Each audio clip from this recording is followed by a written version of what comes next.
Hey, I am Michael Santos with Prison Professors, and I'm super enthusiastic to have you back with our channel. We're continuing with the daily journal update because if somebody is in jail or in prison and they're going through our daily journal program, one of the things that we like to do is show the family members the same thing that their loved ones are going through while they are in prison.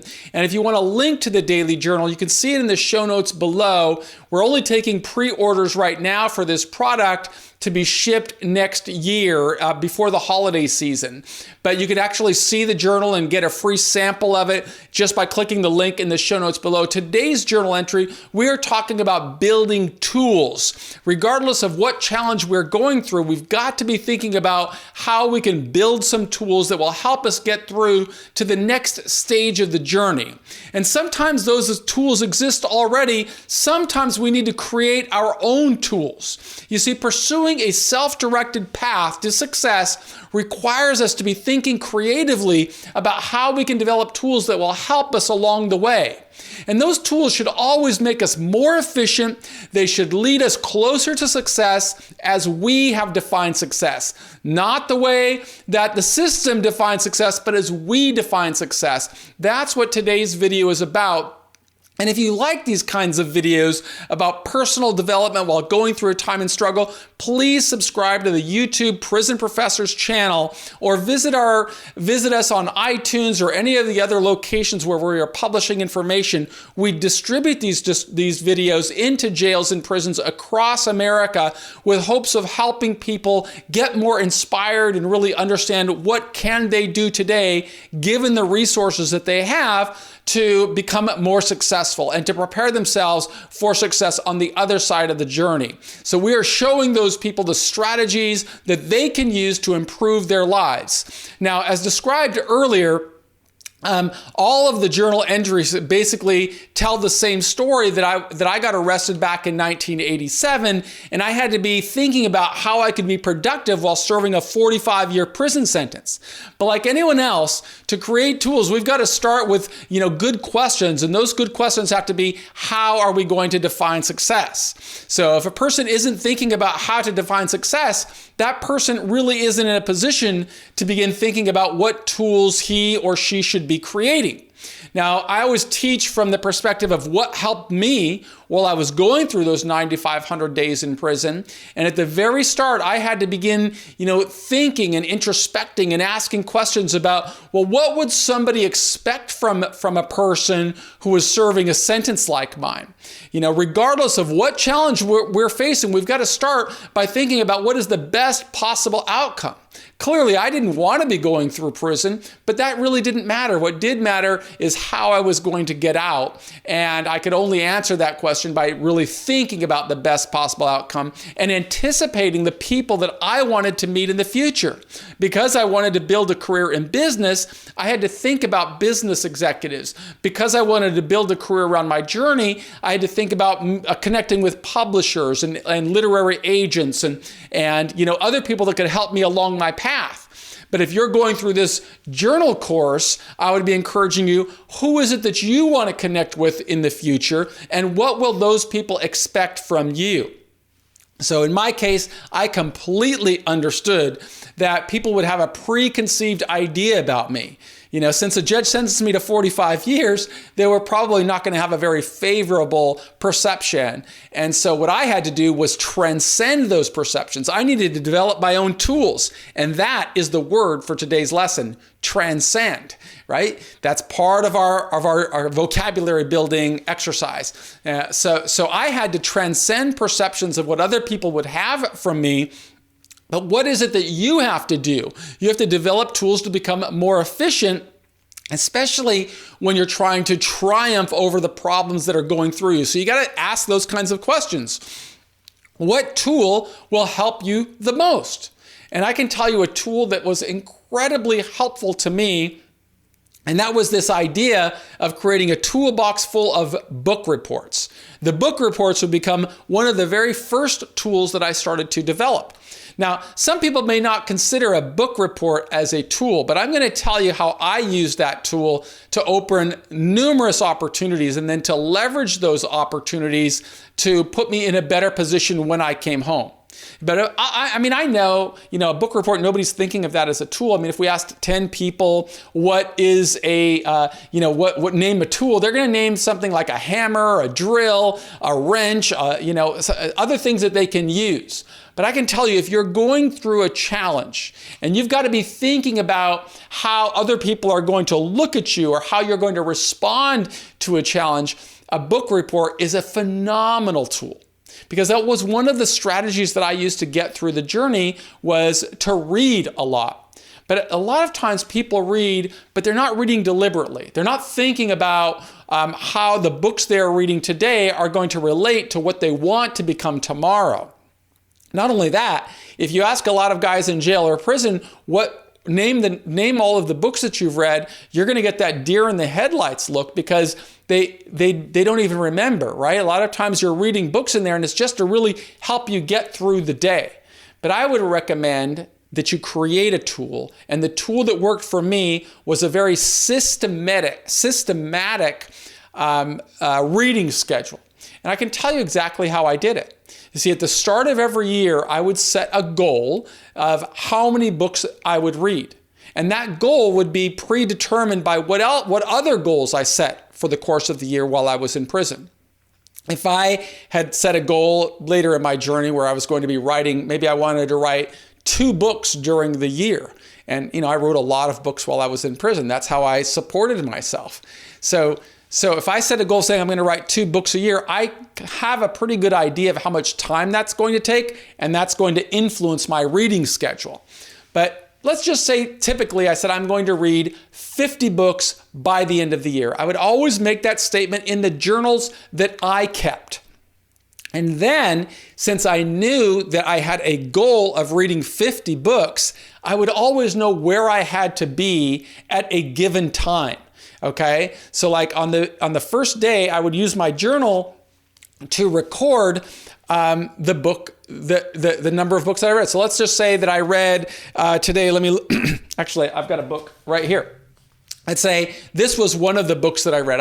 Wrote this book, Prison, My 8,344th Day, a typical day in an ongoing journey. And I remember that I wrote this book specifically to teach people in jail and prison of how to maintain a high level of energy and discipline while going through every single day in prison. So I wrote this book, but let's just say I was going to use this book as one of my book reports. So in the beginning of the year, on January the 1st, I declared by the end of this year, I will have read 50 books.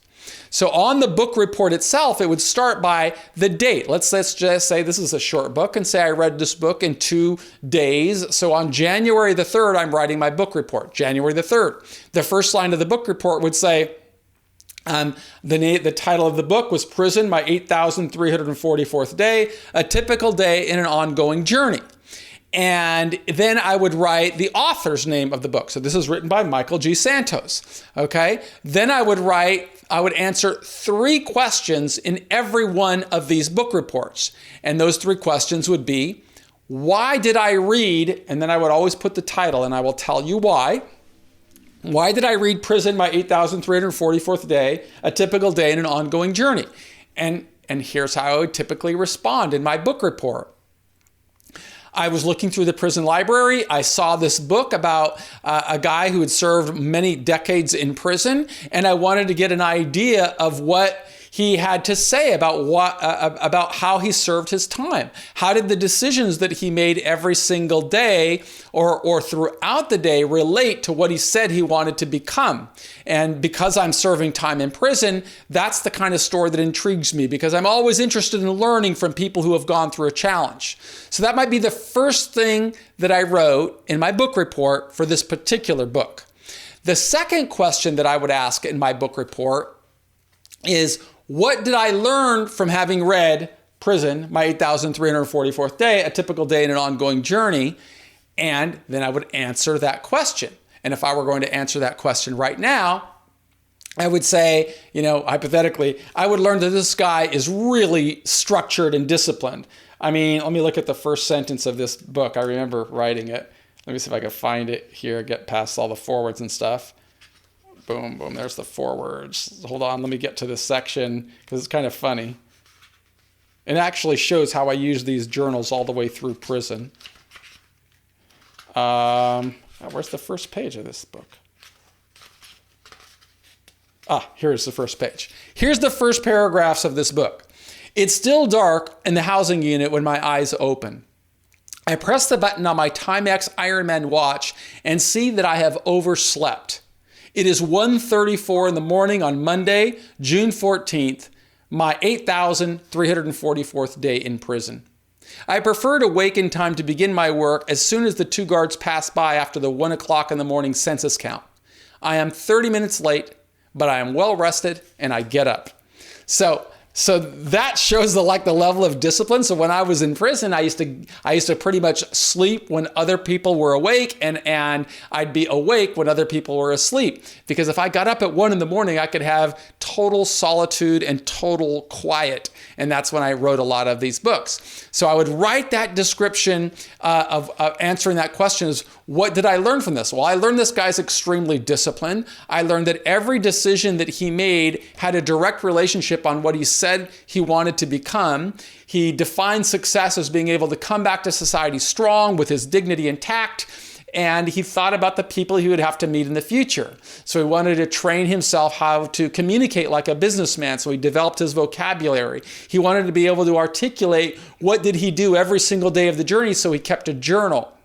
He was very cautious about the people with whom he associated because he didn't want anything to disrupt or take him off course. So it was a very much disciplined guy, and that's the way he got through serving a 45-year sentence. So I'd write something like that in that section. What did I learn about from this book? And then the last question that I would answer in the book report is, how did having read Prison, my 8,344th day, a typical day in an ongoing journey, contribute to my success upon release? So I'd want to ask that kind of question as well.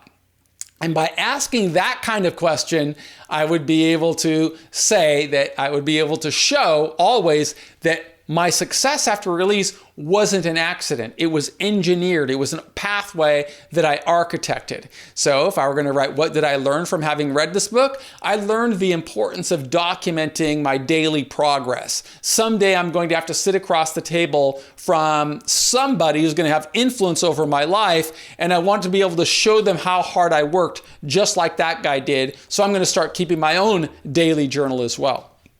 Well, that became a phenomenal tool. Notice that every time I answered the question, I put the title of the book. And the reason I did that is because this was only one part of the tool. The other part was I would send these book reports home to my wife, and she would then publish them on my website that I kept to document my journey through prison so that I could really build a systematic plan. And that systematic plan would help me when I went to open negotiations that I anticipated having with potential creditors or business partners or things that sort. I could always show them. So those tools really helped me open a lot of doors. They became an invaluable resource to me.